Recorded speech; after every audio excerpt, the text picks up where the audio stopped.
इतिहास व नागरिकशास्त्र इयत्ता 6वी प्रकरण 10वे प्राचीन भारत सांस्कृतिक भाषा. आता पण या पाठात भाषा आणि साहित्य पाहणार आहोत. प्राचीन भारतातलं कुठलं कसं होतं, लोकजीवन बघणार आहोत.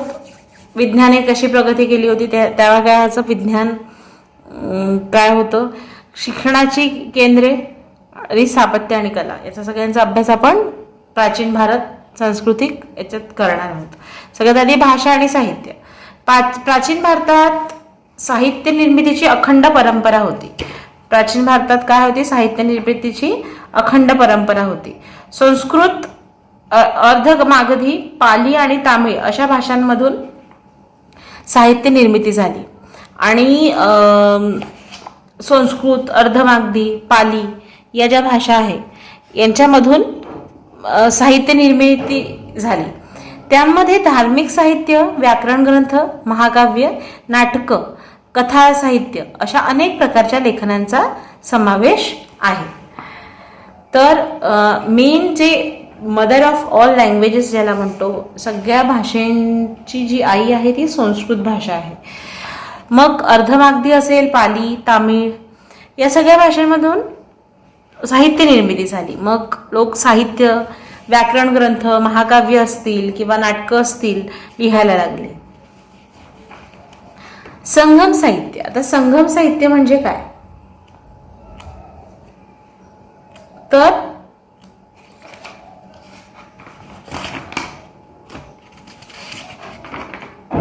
संगम म्हणजे विद्वान साहित्यिकांच्या सभा.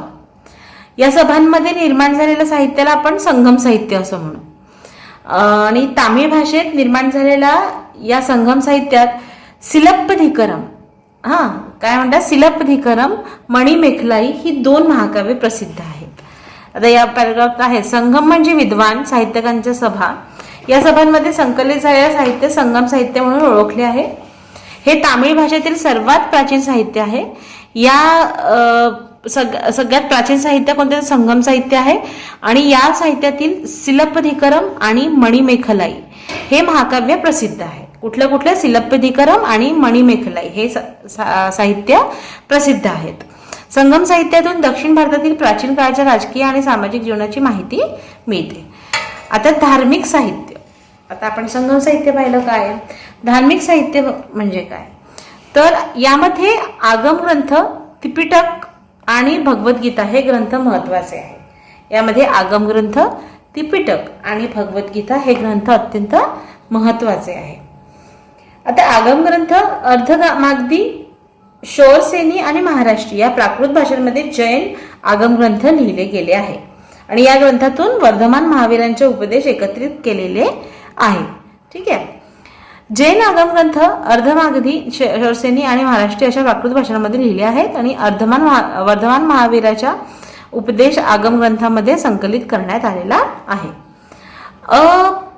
अपभ्रंश भाषेत महापुराण, चरित्रे, कथा इत्यादी वाङ्मय आहेत.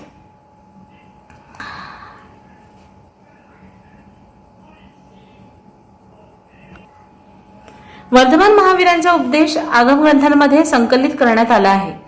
अपभ्रंश भाषेत महापुराण, चरित्रे, कथा इत्यादी वाङ्मय आहेत. प्राकृत ग्रंथ लिहिला आहे. विमलसुरींनी पौमचर्य या प्राकृत काव्यात रामकथा सांगितली आहे.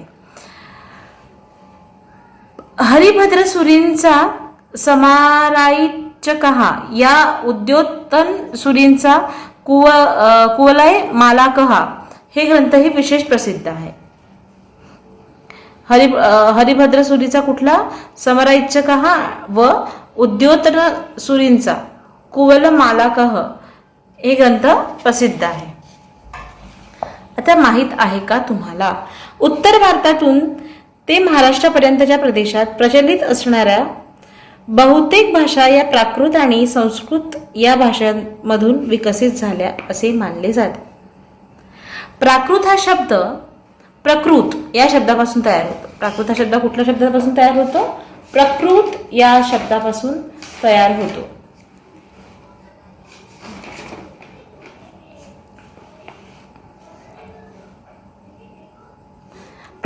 प्राकृत भाषा लोकांच्या दैनंदिन व्यवहारात असणाऱ्या भाषा होत्या. पैशाची शौरसेनी, मागधी आणि महाराष्ट्री अशा 4 गटात प्राकृत भाषांची विभागणी केली जाते. महाराष्ट्रीपासून मराठी विकसित झाली. अशा तऱ्हेने प्राकृत भाषांपासून मराठीसारख्या आधुनिक भाषांचा विकास होण्याच्या प्रक्रियेत आणि भाषांच्या मूळ रूपात बदल झाले. याला अपभ्रंश भाषा असे म्हटले गेले. अपभ्रंश भाषांमधून आधुनिक भाषा विकसित झाल्या. भाषा कशा विकसित झाल्या तर शौरसेनी, मागधी आणि महाराष्ट्र अशा 4 गटांमध्ये प्राकृत भाषांची विभागणी केली. पहिले कुठल्या शौरसेनी, मागधी, महाराष्ट्री अशा 4 गटांमध्ये प्राकृत भाषेची विभागणी केली. महाराष्ट्रीपासून मराठी विकसित झाली. अशा तऱ्हेने प्राकृत भाषांमधून मराठीसारख्या आधुनिक भाषांचा विकास होण्याच्या प्रक्रियेत या भाषांमध्ये मूळ रूपात बदल झाले आणि त्यांना आपण अपभ्रंश भाषा असे म्हटले गेले. त्याला त्रिपिटकामध्ये 3 पिटक आहेत. त्रिपिटकांमध्ये किती पिटक आहेत? 3 पिटक आहे. पिटक म्हणजे पेटी. या ठिकाणी त्याचा अर्थ विभाग असा आहे. त्या ठिकाणी त्याचा अर्थ विभाग असा आहे. त्रिपिटक पाली या भाषेत लिहिले आहे. त्रिपिटक हे आहे पाली भाषेत लिहिले आहे. 3 वेगवेगळ्या प्रकारचे साहित्य यात आहे. तर सगळ्यात आधी आहे सुत्त पिटक. यामध्ये गौतम बुद्धाच्या उपदेशाची वचने एकत्रित करण्यात आलेली आहे. या वचनांना सुक्ते म्हणतात. सुत्त पिटक म्हणजे गौतम बुद्धाच्या उपदेशाची वचने एकत्रित करण्यात आली आहे. या वचनांना सुक्ते म्हणतात. आता विनय पिटक. विनय म्हणजे या शब्दांचा नियम असा अर्थ आहे. यात बौद्ध संघातील भिक्खू आणि भिक्खुनी, या आपण जर आधी पाहिलंच आहे भिक्खू भिक्खुनी कोण होते, यांनी दैनंदिन जीवनात कसे वागावे याचे नियम दिले आहे. कळलं? म्हणजे सुत्त पिटक म्हणजे काय आहे? गौतम बुद्धाच्या उपदेशाची वचने एकत्रित करण्यात आलेली आहे सुत्त पिटक मध्ये. आणि विनय पिटक मध्ये जे भिक्खू भिक्खुनी आहे त्यांची दैनंदिन जीवनात त्यांनी कसे वागावे, त्यांचे नियम कसे असावे हे सगळं लिहिलेलं आहे. अधिधम्म पिटक. आता पहिले सुत्त पिटक, विनय पिटक, आता अधिधम्म पिटक. या बौद्ध धर्माचे तत्वज्ञान समजावून सांगितले आहे. या त्रिपिटकाचे स्पष्टीकरण करणारा अठ्ठकथा म्हणजे अर्थकथा नावाचा ग्रंथ प्रसिद्ध आहे. यांनी ज्ञानी स्त्रियांना स्वतःचे अनुभव सांगणाऱ्या गाथा रचल्या. त्या थेरी गाथा या ग्रंथात संकलित करण्यात आल्या आहेत. त्या गाथा पाली भाषेत आहेत. त्या भाषा पाली भाषेत आहे. भगवद्गीता हा हिंदूचा पवित्र ग्रंथ महाभारताचाच एक भाग आहे आणि आपल्याला भगवद्गीता जे आहे तो हिंदू धर्माचा एक पवित्र ग्रंथ आहे आणि तो एक महाभारताचाच भाग आहे. फळाशी आशा न धरता प्रत्येकाने आपापले कर्तव्य करावे. म्हणजे समोर काय होणार आहे, आपल्याला मिळणार आहे का नाही मिळणार आहे, जे काम आहे ते करत राहायचे. आपल्याला जे मिळेल ते मिळेल. फळांची आशा ठेवायची नाही. आपण काम करतोय आणि आता मला इमिडिएटली हे मिळालं पाहिजे असं नाही. तर कर्म करा, फलाची आशा न धरता प्रत्येकाने आपल्याला कर्तव्य करावे असं भगवद्गीतेत सांगितलं आहे. ईश्वराची भक्ती करण्याचा मार्ग सर्वांसाठी खुला आहे असे त्यात सांगितले आहे. आणि ईश्वराचे असं नाही की तो त्या अमक्या जातीचा आहे म्हणून तो त्याची पूजा करू शकत नाही, की असं नाही. असं भगवद्गीतेत सांगितलं आहे की आपण ईश्वर भक्ती करण्यासाठी सर्वांसाठी मार्ग खुला आहे. तुम्ही कशा पद्धतीनेही पूजा करू शकता, कशा प्रकारेही भक्ती करू शकता. इसवी सनाच्या 8व्या शतकात आद्य शंकराचार्य होऊन गेले. ज्ञान आणि वैराग्य या गोष्टींवर त्यांनी भर दिला. आता इसवी सनाच्या 8व्या शतकात आद्य शंकराचार्य होऊन गेले. हे आद्य शंकराचार्य ज्ञानी आणि वैराग्य या गोष्टींवर त्यांनी भर दिला. कुठल्या ज्ञान आणि वैराग्य या गोष्टींवर जे आद्य शंकराचार्य यांनी भर दिला. उपनिषदे, ब्रह्मसूत्रे आपण आधीच्या पाठांमध्ये पाहिलं आहे. उपनिषदे काय आहे, ब्रह्मसूत्रे काय आहे, या ग्रंथाला भाष्य लिहून त्यांनी अर्थ स्पष्ट केला. त्यांनी भारताच्या 4 दिशांना बद्रीनाथ, द्वारका, जगन्नाथपुरी आणि शृंगेरी या ठिकाणी 4 मठांची स्थापना केली. कुठे कुठे? बद्रीनाथला, द्वारका, जगन्नाथपुरी, शृंगेरी या 4 ठिकाणी त्यांनी मठांची स्थापना केली. आद्य शंकराचार्यांनी. अर्थशास्त्र हा ग्रंथ कौटिल्याने लिहिला. अर्थशास्त्र हा ग्रंथ कौटिल्याने लिहिला.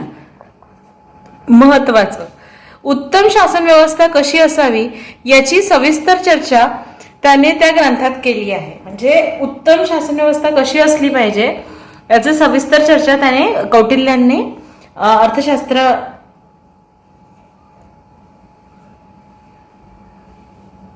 या ग्रंथात लिहिली आहे.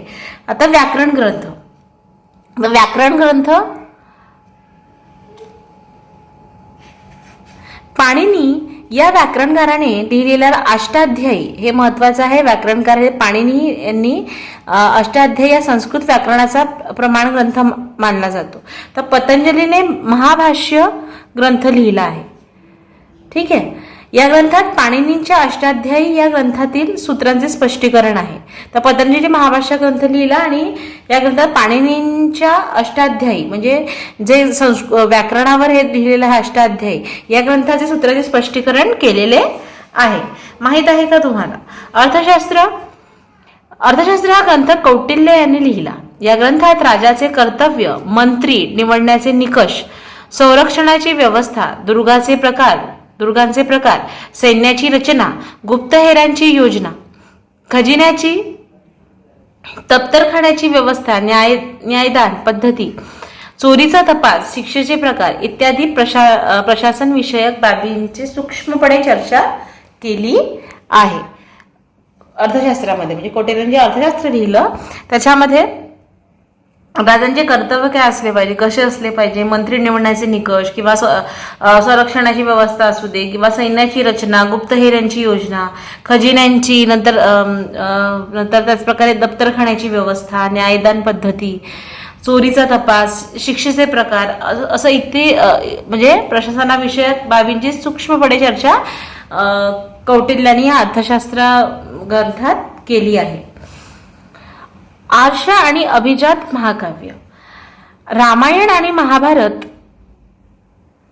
ही 2 प्राचीन भारतातील आर्ष महाकाव्य आहे. म्हणजे रामायण आणि महाभारताला आर्ष महाकाव्य असे म्हणतात. आर्ष म्हणजे ऋषींनी रचलेली म्हणून आर्ष महाकाव्य. ठीक आहे. रामायण हे महाकाव्य वाल्मिकी ऋषींनी रचले. रचले आणि रामायणातील कथेचे नायक होते श्रीराम. महाभारत हे महाकाव्य व्यास ऋषींनी रचले. हे दोन्ही आहे. म्हणजे बघा, रामायण हे महाकाव्य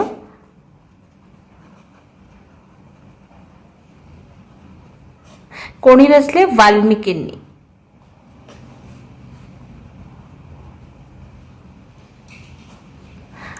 आणि महाभारत हे महाकाव्य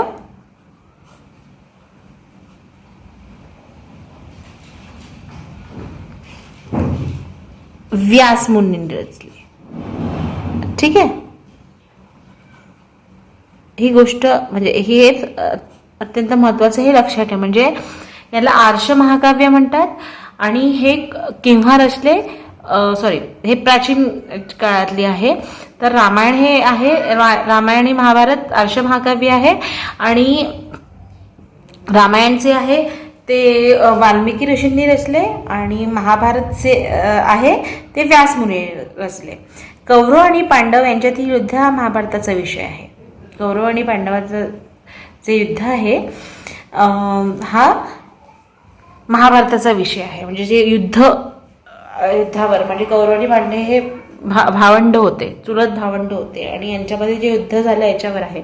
आणि श्रीकृष्णाच्या चरित्राचे वर्णन आहे महाभारतात. विविध मानवी भावनांचे आणि त्यांच्या परिणामांचे व्यापक दर्शन घडते. आणि जेव्हा हे युद्ध झालं तेव्हा अर्जुनाला जे काही उपदेश दिले, जे काही सांगितलं ती म्हणजे भगवद्गीता. ठीक आहे. भाषा, साहित्य आणि कला यांच्या परंपरेतील एखादा कालखंड असा असतो की पुढील काळातही त्याचा गौरव बाधित राहतो. अशा कालखंडात निर्माण झालेले साहित्य, कला इत्यादींना अभिजात म्हणून ओळखले जाते. अभिजात संस्कृत भाषेतील कालिदासांचे रघुवंश आणि कुमारसंभव हे जे साहित्य आहे आणि किरातार्जुनीय आणि माघाचे शिशुपालवध हे प्राचीन कालखंडी महाकाव्य होते. म्हणजे महत्वाचं तुम्हाला लक्षात ठेवायचं म्हणजे काय यातलं तर भाषा साहित्य आणि कला परंपरेतील एखादा कालखंड असेल म्हणजे त्या काळात खूप जास्त काम केलं गेलं साहित्यावर, कलेवर, तर ही पुढील काळातील गौरव अबाधित राहतो. अशा कालखंडात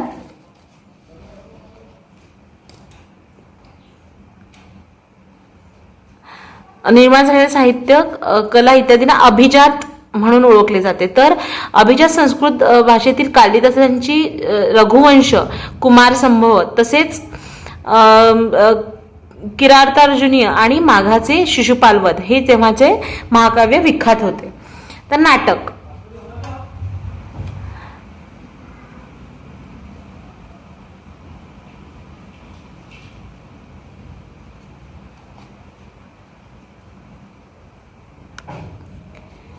गायन, वादन आणि नृत्य यांच्या आधारे एखादी कथा सादर करण्याची भारतातील परंपरा खूप प्राचीन आहे. या कलांची सविस्तर चर्चा नाट्यशास्त्र या भरतमुनींनी लिहिलेल्या ग्रंथात केलेली आहे. या कलांना संवादाची जोड देऊन केलेले सादरीकरण म्हणजेच नाटक. प्राचीन संस्कृत नाटकांमध्ये भास या नाटककारांचे स्वप्न वासवदत्त, कालिदासांचे अभिज्ञान शाकुंतल यासारखी अनेक नाटके सुप्रसिद्ध आहेत. तर आता नाटक म्हणजे काय तर गायन, वादन आणि नृत्य याच्या आधारे आपण एखादी कथा सादर करण्याची भारतीय परंपरा खूप प्राचीन आहे. आता या कलांची सविस्तर चर्चा नाट्यशास्त्रात भरतमुनींनी लिहिलेल्या ग्रंथात केली आहे. या काळात कलांना संवादाची जोड देऊन जी कला आहे त्याला संवादाची जोड देऊन केलेले सादरीकरण, काही शब्द देऊन केलेले सादरीकरण, कुठली गोष्ट आपल्याला मांडायची आणि ती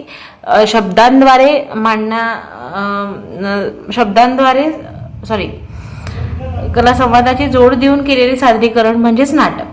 प्राचीन हे लक्षात ठेवायचं, कलांना संवादाची जोड देऊन केलेले सादरीकरण म्हणजे नाटक. आणि प्राचीन संस्कृत नाटकांमध्ये जे फेमस तेव्हाचे होते तर स्वप्न वासवदत्त, कालिदासाचे अभिज्ञान शाकुंतल हे खूप प्रचलित नाटक आहे. अभिज्ञान शाकुंतल अनेक नाटके सुप्रसिद्ध आहे. कथा साहित्य, प्राचीन काळी भारतामध्ये कथा साहित्याचा उपयोग मनोरंजनाद्वारे शिक्षण देण्यासाठी केला जात असे. म्हणजे आता हे तुम्हाला एखादी गोष्ट सांगायची आहे तर मॅडम तुम्हाला स्टोरी थ्रू, कथे थ्रू सांगतात. तर गुणाढ्य याच्या पेशाची नावाच्या भाषेतील बृहत्कथा हा ग्रंथ विख्यात आहे.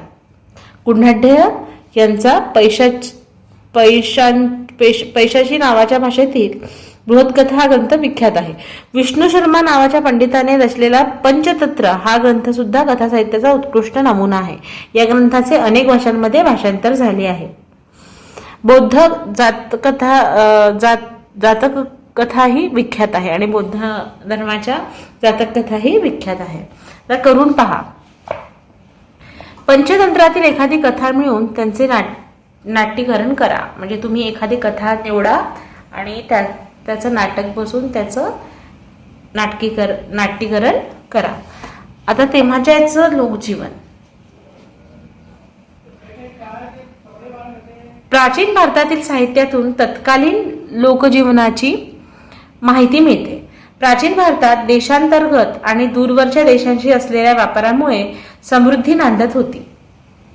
ठीक आहे. तर प्राचीन काळात साहित्यातून तत्कालीन लोकजीवनाची माहिती मिळते आणि प्राचीन भारतात देशांतर्गत आणि दूरवरच्या देशांशी असलेल्या व्यापारामुळे काय होत होती, समृद्धी नांदत होती. समाज विविध जातींमध्ये विभागलेला होता आणि समाज काय होता, विविध जातींमध्ये विभागला होता.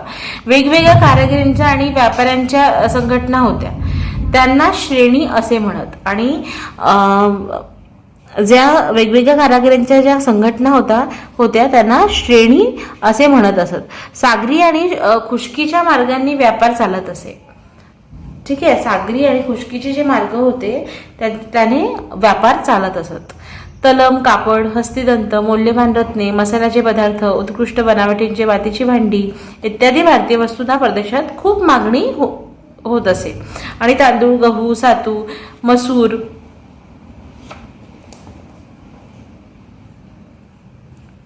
मसूर ही मुख्य पिके होती. लोकांच्या आहारात या धान्यांपासून बनवलेले विविध पदार्थ तसेच मांस, मासे, दूध, तूप आणि फळे यांचा समावेश असे.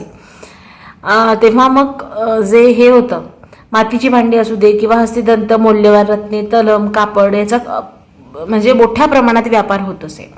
आणि आहारात तांदूळ, गहू, सातू, मसूर ही पिके मुख्य होती. आणि लोक प्रामुख्याने सुती वस्त्रच वापरत होते. तसेच रेशीम आणि लोकराची वस्त्रही वापरत होती. पण आता रेशीम खूप महाग, जसं आता आहे तसं तेव्हाही होतं.